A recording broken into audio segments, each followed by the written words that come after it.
अभिवादन स्वीकार कीजिए ब्रजेश मिश्रा का और आप देखना शुरू कर चुके हैं द डिबेट। बहनों भाइयों, इन दिनों पूरे देश में और ख़ास तौर पर उत्तर भारत में युवाओं ने क्रांति कर रखी है। विश्वविद्यालय अनुदान आयोग यानी यूजीसी की नई गाइडलाइंस के ड्राफ्ट को लेकर पूरे देश भर में उबाल है। जगह जगह प्रदर्शन हो रहे हैं। इसके पक्ष और विपक्ष दोनों हैं। इसके फायदे और नुकसान दोनों पर चर्चाएं हो रही हैं। तो यूजीसी की ये नई गाइडलाइन किस मकसद से लाई गई है और इसका उद्देश्य क्या है और इससे किसको नुकसान हो रहा है और किसको फायदा, आज चर्चा इसी विषय की। बहनों भाइयों, यूनिवर्सिटी ग्रांट कमीशन यानी कि विश्वविद्यालय अनुदान आयोग की सिफारिशों का एक ड्राफ्ट तैयार हुआ है। सांसदों की एक कमेटी के लंबे अध्ययन के पश्चात एक ड्राफ्ट तैयार हुआ है। इस ड्राफ्ट की कुछ मोटी मोटी बातें हैं। अगर ये कानून बन जाता है संसद से तब फिर ये लागू होगा और जो लागू होगा उसके बारे में मैं आपके साथ कुछ डिस्कस करना चाहता हूं। एक खुला फोरम है ये। यूजीसी की नई गाइडलाइन के पक्ष विपक्ष, उसके सहमति और असहमति, सब पर खुली चर्चा होनी चाहिए।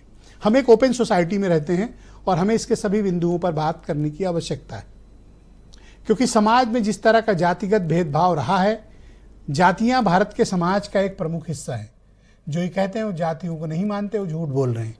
इस देश में, इस प्रदेश में जातिवाद है और जातियां एक कठोर सच्चाई है और संविधान के आधार पर जातियों को आरक्षण भी मिला हुआ है। लिहाजा जातियां एग्जिस्ट करती हैं।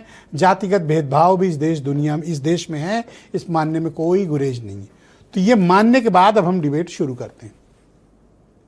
क्या है ये नई गाइडलाइन? इसका ड्राफ्ट क्या कहता है? अभी ड्राफ्ट है, अभी कानून नहीं बना है। इस ड्राफ्ट में जो बातें कही गई, जिसको लेकर बवाल ज़्यादा है या जिसको लेकर आरोप लग रहे हैं, पहले उसकी चर्चा कर लेते हैं। इसमें पहला आरोप है कि एक कंप्लेंट कमेटी जो बनाई जाएगी हर विश्वविद्यालय में, उस कंप्लेंट कमेटी में कोई भी आरक्षित वर्ग का कोई छात्र या छात्रा अपनी शिकायत दर्ज करा सकेंगे। किसके विरुद्ध?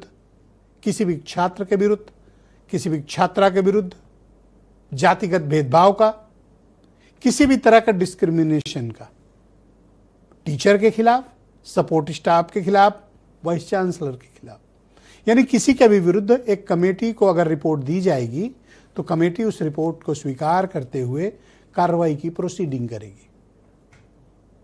यही सारा मुद्दा है जिसको लेकर सारा बवाल मचा हुआ है, जिसको लेकर तरह तरह की बातें हो रही। इसमें एक दो तीन बातें कही जा रही हैं। इसमें कहा जा रहा है कि जो जनरल कास्ट के छात्र और छात्रा हैं उनका उत्पीड़न किया जाएगा, उन्हें परेशान किया जाएगा, उनके खिलाफ कंप्लेंट डालकर उस मेरिट को तोड़ने की कोशिश होगी। क्या वाकई में ऐसा होगा? इंटरनल कंप्लेंट कमेटी की रिपोर्ट के बेसिस पर किसी भी तरह की कार्रवाई हो सकती है। कार्रवाई का लेवल क्या होगा ये अभी डिसाइड नहीं हुआ है, लेकिन जब ये कानून की शक्ल लेगा तो ज़रूर उसमें प्रावधान होंगे कि किस तरह की कार्रवाई होगी। अगर कोई टीचर किसी रिजर्व्ड कैटेगरी के, ओबीसी या शेड्यूल्ड कास्ट, शेड्यूल्ड ट्राइब के छात्र या छात्रा को उचित नंबर नहीं देता है, उसके खिलाफ भी जातिगत भेदभाव की शिकायत हो सकती है। कार्रवाई बर्खास्तगी तक हो सकती है, अभी हो सकती है। अब ड्राफ्ट के बाद जब एक्ट बनेगा बहनों भाइयों, तब पता चलेगा वास्तविकता क्या है। दूसरा, वाइस चांसलर के अपॉइंटमेंट जो स्टेट यूनिवर्सिटीज में वो सरकारें करती हैं, राज्य की सरकारें। नए एक्ट में इस बात का प्रावधान किया जाएगा कि एक सिलेक्ट कमेटी बनेगी 3 मेंबर की, एक केंद्र सरकार, एक यूजीसी, एक स्टेट का रिप्रेजेंटेटिव, यानी केंद्र सरकार की तरफ से जिसको चाहा जाएगा वही वीसी बनेगा। एक और बात ड्राफ्ट में कही गई है कि एकेडमिक कैरेक्टर ही अनिवार्य नहीं है वीसी के चयन के लिए। इस पर कोई चर्चा नहीं कर रहा है, इस पर कोई चर्चा नहीं कर रहा है। सबका ध्यान कहाँ है कि एक कमेटी बन गई है और उसमें शिकायत हो जाएगी। अरे ये देखिए कि वाइस चांसलर के अपॉइंटमेंट की सारी के सारे प्रोसीजर बदलने जा रहे हैं। उसमें एकेडमिक कैरेक्टर को तब्दील करके इसको एडमिनिस्ट्रेशन, पब्लिक सर्विस से जोड़ा जा रहा है। मतलब अब सिर्फ कोई टीचर या कोई प्रोफेसर ही कुलपति बने, ऐसी बाध्यता को खत्म किया जा रहा है। अब आईएएस भी आ सकते हैं, आईपीएस भी रिटायर वाले आ सकते हैं, कोई भी आ सकता है पब्लिक सर्विस के नाम पे। तो आप सोचिए कि उस डोमेन में कितना बड़ा परिवर्तन किया जा रहा है। आप समझ में आई बात? सिर्फ प्रोफेसर ही कुलपति बने ऐसा नहीं है नए एक्ट में, अभी है। अभी जो टीचर है, जो प्रोफेसर है, वही बन सकता है वीसी, लेकिन नए नियमों में तब्दीली आएगी। कोई रिटायर्ड, पता चला कि कोई फार्मर चीफ सेक्रेटरी सेटिंग किया हुआ और वो वीसी बन के बैठ गया, अब सिर्फ टीचर ही नहीं बैठेंगे। दूसरा, 3 वर्ष का जो कार्यकाल है उसका विस्तार 5 साल वीसी को मिलेंगे। और भी तमाम तरीके की पहल इसमें की गई है। कहा जा रहा है सुप्रीम कोर्ट, तो सुप्रीम कोर्ट ने आपको इस तरह के नियम बनाने के लिए नहीं कहा है। ये क्यों बनाया गया? और ऐसा नहीं है कि इसमें सिर्फ सत्ता पक्ष के सांसद शामिल हैं। ये जो कमेटी बनाई गई थी, इसमें सभी दलों के लोग हैं, उन सबसे सवाल होनी चाहिए। ये छात्र और छात्राओं के भविष्य का सवाल है, उनसे बात होनी चाहिए। ये तो हुआ इसका पक्ष। अब आ जाइए इसके विपक्ष की बातें, जो दूसरा पक्ष कर रहा है। इसमें कोई दो राय नहीं है कि जितने भी भारतीय विश्वविद्यालय हैं, चाहे स्टेट के और सेंट्रल के हों, उसमें जनरल कास्ट का दबदबा है, उनका कब्जा है और वो पूरे इकोसिस्टम पर हावी हैं। उन्हीं के लोग, उन्हीं के सिस्टम, उन्हीं को नौकरी, उन्हीं को मेडल्स और उन्हीं को सारे वजीफे मिलते हैं। आप किसी भी यूनिवर्सिटी में जाएं, इसको मानने में कोई दो राय नहीं है कि वहाँ पर शेड्यूल्ड कास्ट, शेड्यूल्ड ट्राइब और ओबीसी हद दर्जे तक किनारे लगा दिए गए। उनको स्थान नहीं मिलता है, उनको मेरिट में वो जगह नहीं मिलती है। बार बार ये कहा जाता है योग्यता के आधार पर होगा, लेकिन इस योग्यता में ओबीसी, एससी, एसटी के लोग नहीं आते। ये भी एक बड़ा दुर्भाग्य है। आप किसी भी भारतीय यूनिवर्सिटी को देखें, अधिकांश के वाइस चांसलर किस कम्युनिटी के? तो इस तब्दीली में उनको जगह कैसे मिलेगी? क्या पब्लिक सर्वेंट नाम को जोड़ के भारत की सरकार क्या ओबीसी कैटेगरी को रिप्रेजेंट कर पाएगी? शेड्यूल्ड कास्ट को कर पाएगी? एसटी को कर पाएगी? नहीं कर पाएगी। स्टूडेंट्स को सिर्फ एक कंप्लेंट कमेटी के नाम पर हंगामा नहीं करना चाहिए, बल्कि ये देखिए कि लार्जर पर्सपेक्टिव क्या है। लार्जर पर्सपेक्टिव किसी भी कम्युनिटी के स्टूडेंट्स के हितों की रक्षा करने वाला ये ड्राफ्ट नहीं है, ऐसा मैं कह रहा हूं। ये समग्रता के साथ इसमें बहुत लोगों का नुकसान है, इसमें वाकई में मेरिट के लोगों का नुकसान है, और इसमें जो एकेडमिक कैरेक्टर है यूनिवर्सिटियों का वो बदलेगा। ब्यूरोक्रेटिक तंत्र यूनिवर्सिटी में हावी होगा। भारत में यूनिवर्सिटियों में ब्यूरोक्रेटिक तंत्र की एंट्री अभी तक बैन है, लेकिन बहनों भाइयों, इस ड्राफ्ट से ब्यूरोक्रेसी हावी होगी, आउटसाइडर्स हावी होंगे। उसमें नुकसान जनरल का भी है, ओबीसी का भी है, एससी का भी है, एसटी का भी है, माइनॉरिटीज का भी है। समग्रता के साथ अध्ययन करिए इस ड्राफ्ट को।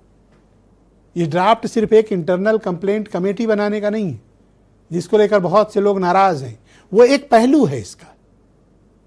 वैसे तो इंटरनल कंप्लेंट कमेटी महिलाओं के शोषण के विषय पर बनी हुई है। कोई भी प्राइवेट कंपनी भी बनाना पड़ता है।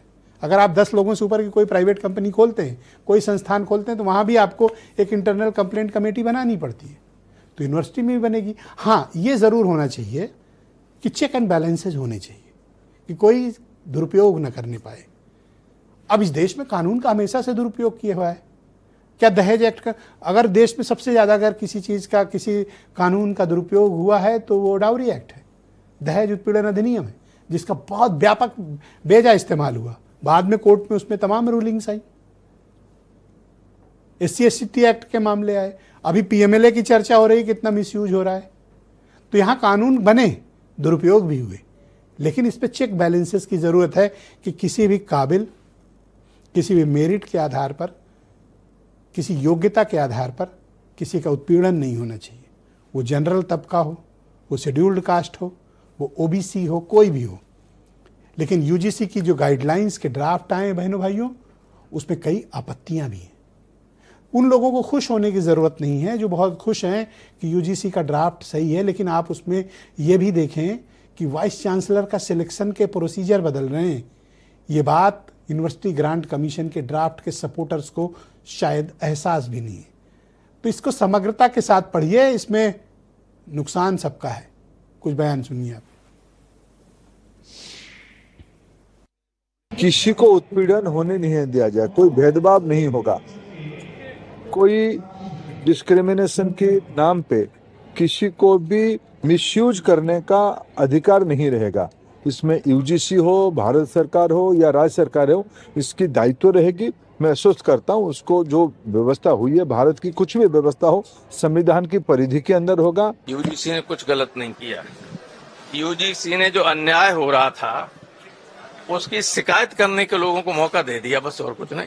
ये देश को केवल डिवाइड करके रूल करना चाहते हैं और अब यूजीसी लाकर उसमें भी अगड़ा पिछड़ा कर दिया। भाई से भाई को लड़ा रहे हो, एक परिवार में बंटवारा कर रहे हो आप। एक साथ कर सब रहते थे, एक दूसरे के साथ रहते, आप इसी जगह देखिए सब बैठे, सब लोग बैठे, कोई ऐसा नहीं है। पर ये बांटने का काम कर रही है ये भाजपा के लोग। केवल फूट डालो, शासन करो और गुजरात के ठेकेदारों को सारा पैसा कमवा दो।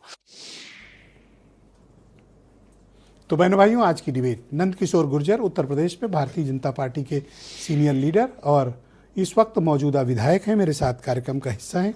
अनस रहमान मेरे साथ हैं, सेंट्रल यूपी के अध्यक्ष हैं एनएसयूआई के, कांग्रेस कमेटी के का अनुसांगिक संगठन है छात्रों का। सर्वेश पांडे मेरे साथ मौजूद हैं, सवर्ण आर्मी के संस्थापक हैं। नीरज शुक्ला पूर्व प्रदेश सचिव हैं समाजवादी पार्टी की योजन सभा के।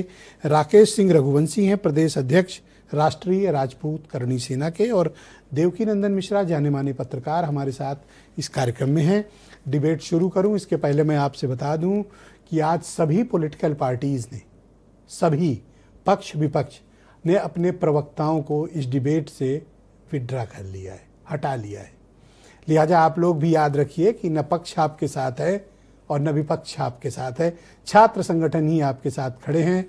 और यह हौसला नंद किशोर गुर्जर ने दिखाया है कि वो खुद इस मामले पर जवाब देने के लिए मौजूद हैं।